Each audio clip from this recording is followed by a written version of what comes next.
জয় মা শাসন কালী। আজকে নতুন মেনু হবে, তাতে জলটাকে গরম করছি।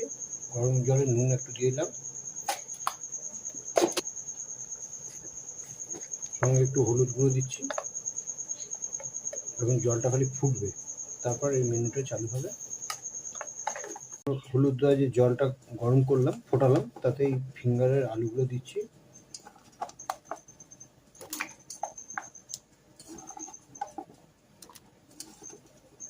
এই আলুগুলো হচ্ছে অরিজিনাল চন্দ্রমুখী আলু, তাতে সুবিধা হবে, জিনিসটা সিদ্ধ হতে তাড়াতাড়ি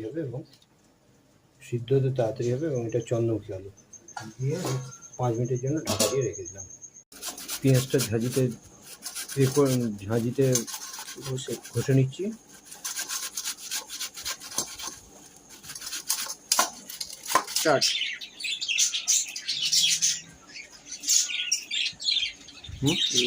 রসুনটাকে ঝাঁঝিতে করে নিচ্ছি, ঘষে নিচ্ছি।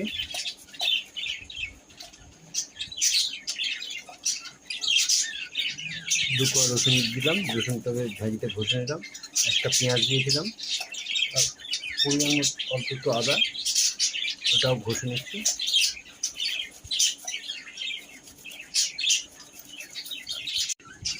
একটা কাঁচা লঙ্কা কুচিয়ে দিচ্ছি ওর মধ্যে। যেমনভাবে চিকেন পকোড়া করে বা ফিশ ফিঙ্গার করে, ঠিক সেই মতো এটা হবে, কিন্তু এটা আলু ফিঙ্গার, মানে পটাটো ফিঙ্গার রয়েছে। এবারে বেসনটা দেবো এর মধ্যে।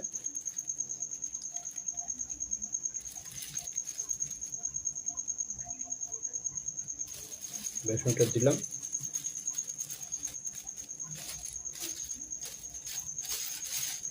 অল্প একটু ময়দা দেবো, কারণ দিলে জিনিসটা মচমচে বা লালচে ভাব হবে, যেটা আমাদের দোকানে করে।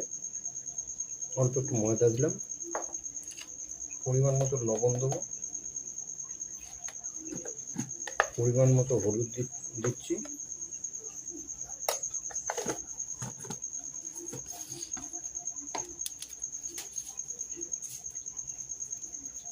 আর পরিমাণ মতো জাস্ট 1 চিমটে একটু খাবার সোডাটা দেবো, কারণ দিলে মচমচে হয় এবং খেতেও ভালো লাগে। এর সঙ্গে একটু ডিম দিলে আরও ভালো লাগে।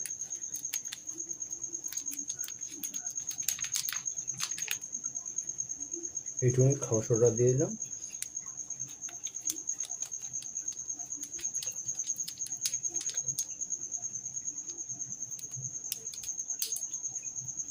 এবার ডিমটা দেবো এর মধ্যে।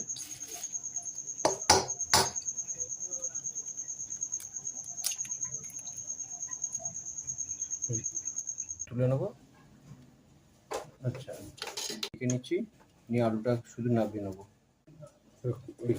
একটা থালার মধ্যে আলুগুলো ঢেলে নিলাম, যেগুলো ফিঙ্গার করেছি তেলের মধ্যে ছাড়বো।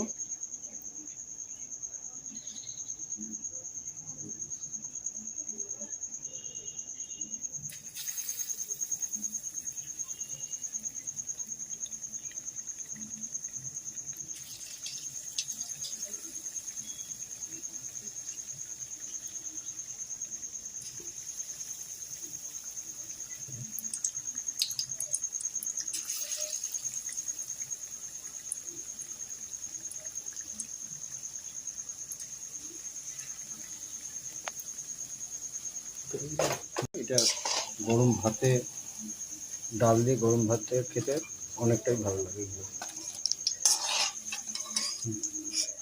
এটা পটাটো ফিঙ্গার, এটা গরম ভাতে